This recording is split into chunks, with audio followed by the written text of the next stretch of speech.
Okay, this how-to video is going to go through how to use the reflection workflow inside of the Cadence PCB tools. So as with most of the other workflows, what you need to do is you need to have a security engineer run these simulations using one of the security-based licenses. Aurora is a useful one, and that would allow you to run the simulation actually within inside PCB editor, or you have the capability to load a result from somebody that's already done it for you. The key part of this is making sure that when you look at the where your files are stored, there'll be for in this example, it's a reflection. So there's a reflection file, and then there's obviously a reflection folder with all the different net information. And what that does is that gives you all the vision information that you can then see. So if we go to Analyze and Workflow Manager, we'll look at the different options we've got here, but this one's going to be Reflection Workflow.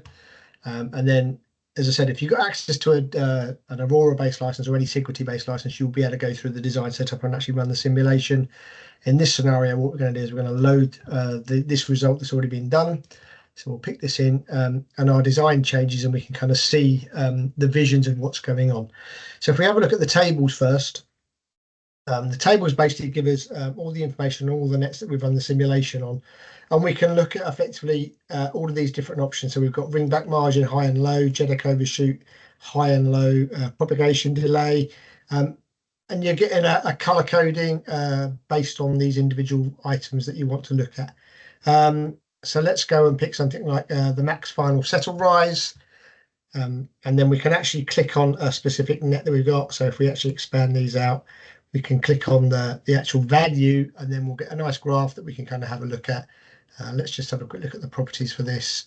Maybe if we just set a slightly different color so we can see these graphs. We'll do the other one as well.